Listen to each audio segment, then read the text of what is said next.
प्राचीन काल की बात है। एक गांव में एक साहूकार रहता था। साहूकार धनी था, उसके पास अथाह धन दौलत थी, लेकिन उसके कोई संतान नहीं थी। साहूकार अपने वंश को लेकर सदैव चिंतित रहता था। साहूकार भगवान शिव को प्रसन्न करने के लिए सोमवार को व्रत रखता था और व्रत के दौरान वह विधि पूर्वक शिव पार्वती की पूजा और शाम को शिवलिंग पर दीपक जलाता था। साहूकार की पूजा अर्चना को देखकर एक दिन माता पार्वती ने भगवान शिव से कहा कि हे प्रभु, ये साहूकार आपका परम भक्त है, प्रति सोमवार को विधि विधान से आपकी पूजा करता है। मुझे लगता है कि आपको उसकी मनोकामना पूर्ण करनी चाहिए। शिवजी ने पार्वती की बात सुनकर कहा कि हे गौरी, ये संसार एक कर्म क्षेत्र है। जैसे एक किसान अपने खेत में बीज बोता है तो कुछ वक्त बाद उसे पेड़ मिलता है, उसी तरह इस संसार में आदमी जैसा कर्म करता है उसे उसका फल भी वैसा ही मिलता है। लेकिन माता पार्वती ने भोले भंडारी से दोबारा आग्रह किया और कहा कि हे नाथ, फिर भी आप इसकी मनोकामना को पूर्ण कर दीजिए। यह आपका परम भक्त है। अगर आप अपने भक्तों की इच्छा को पूर्ण नहीं करेंगे तो वो आपकी पूजा आराधना क्यों करेंगे? माता पार्वती के इतना आग्रह करने पर शिवजी ने कहा कि यह धनवान साहूकार है और इसके कोई पुत्र नहीं है, इसलिए यह सदैव चिंतित रहता है। हालांकि इसके भाग्य में किसी संतान का योग नहीं है, परंतु आपके आग्रह करने पर मैं इसे पुत्र प्राप्ति का वरदान देता हूं। लेकिन इसका पुत्र केवल 12 साल तक ही जीवित रहेगा। मैं इससे ज्यादा कुछ नहीं कर सकता हूं। एक रात्रि शिवजी ने साहूकार को स्वप्न दिया और बताया कि उसको जल्द ही पुत्र रत्न की प्राप्ति होगी, लेकिन उसका पुत्र केवल दीर्घायु नहीं बल्कि केवल 12 वर्ष तक ही जीवित रह पाएगा। यह बात सुनकर साहूकार न तो प्रसन्न हुआ और न ही ज्यादा दुखी हुआ। साहूकार ने पुत्र प्राप्ति के बाद भी पूजा अर्चना जारी रखी और कुछ दिनों बाद साहूकार की पत्नी गर्भवती हो गई और उसने एक सुंदर बालक को जन्म दिया।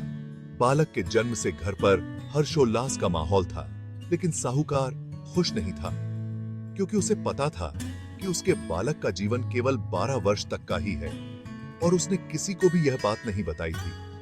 जब साहूकार का बालक 11 वर्ष का हुआ तो साहूकार की पत्नी से बालक के विवाह की बात साहूकार से कही, लेकिन साहूकार ने बालक शादी से इनकार कर दिया और उसके शिक्षा के लिए काशी भेज दिया। साहूकार ने बालक के मामा को बुलाया और पैसे देकर उन्हें बालक के साथ काशी जाने का आदेश दिया। साहूकार ने मामा भांजे से कहा कि वह काशी जाते समय रास्ते में यज्ञ करते हुए और ब्राह्मणों को भोजन कराते हुए जाएं।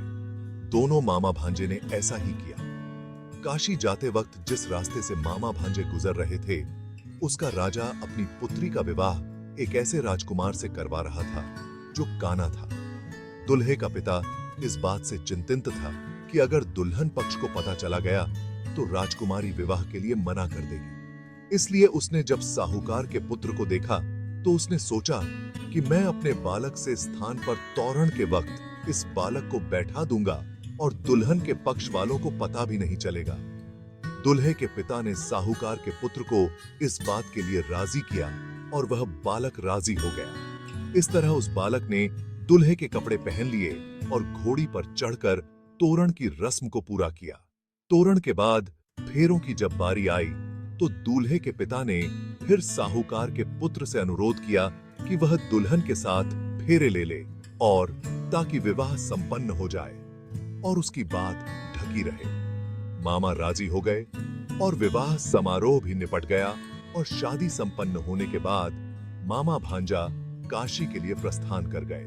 परंतु साहूकार के पुत्र ने दुल्हन के कपड़ों पर लिख दिया कि तुम्हारी शादी मुझसे हुई है, लेकिन जिसके साथ जाओगी वह एक आंख वाला आदमी है और मैं काशी शिक्षा ग्रहण करने जा रहा हूं। जब राजकुमारी ने यह बात पढ़ी तो उसने राजकुमार के साथ जाने से इनकार कर दिया और अपने पिता से कहा कि ये मेरा पति नहीं है, मेरे पति शिक्षा ग्रहण करने काशी गए हैं। जब सब जगह यह बात फैल गई तो मजबूरी में दुल्हे के पिता ने सारी बात बता दी और दुल्हन के पिता ने बेटी को भेजने से इनकार कर दिया। इधर मामा भांजे दोनों काशी पहुंच गए और बालक शिक्षा ग्रहण करने लगा और मामा ने यज्ञ करना शुरू कर दिया।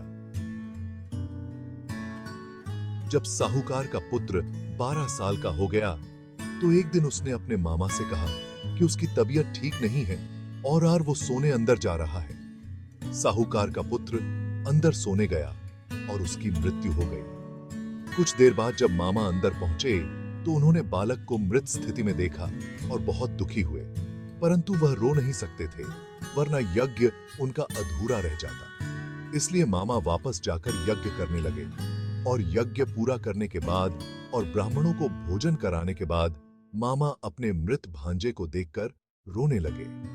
उसी वक्त उसी मार्ग से शिव पार्वती गुजर रहे थे। माता पार्वती ने किसी के रोने की आवाज सुनी तो शिवजी से कहा कि हे प्रभु, कोई मनुष्य रो रहा है, चलो उसके दुख को दूर करते हैं। शिव पार्वती मामा के पास गए और उन्होंने जब मृत बालक को देखा तो चकित हुए, क्योंकि वह भगवान शिव के आशीर्वाद से जन्मा साहूकार का पुत्र था। माता पार्वती ने कहा कि हे नाथ, ये तो साहूकार का पुत्र है, जिसको आपने केवल 12 साल तक ही जाने का वरदान दिया था, इसलिए वह 12 साल की उम्र में मृत्यु लोक चला गया। पार्वती ने मृत बालक को देखा तो दया आ गई और शिवजा से कहने लगी कि प्रभु, आप एक बार इस बाल को जीवन दान दे दीजिए, वरना इसके माता पिता जीते जी मर जाएंगे। माता पार्वती के कई बार आग्रह करने पर शिवजी ने उनकी बात मान ली और जीवन दान दे दिया। साहूकार का पुत्र जीवित हो गया और मामा भांजे अपने घर की ओर प्रस्थान कर लिए। रास्ते में साहूकार का पुत्र उसी शहर से गुजरा जहां उसका विवाह हुआ था। दुल्हन के पिता ने बालक को पहचान लिया और मामा भांजे को लेकर महल आ गए। दुल्हन के पिता ने एक समारोह किया और अपनी पुत्री को साहूकार के पुत्र के साथ भेज दिया। जब साहूकार का बालक अपने घर पहुंचा तो उसके माता पिता छत पर बैठे थे। वो सोच रहे थे कि अगर उनका पुत्र सही सलामत वापस नहीं लौटता है तो वे इसी छत से कूदकर जान दे देंगे। उसी समय मामा वहां गया और उसने बताया कि उनका पुत्र जीवित और विवाह करके वापस लौटा है। साहूकार ने बालक को जीवित देखकर खुशी से उसका स्वागत किया और साहूकार का परिवार खुशी खुशी जीवन बिताने लगा।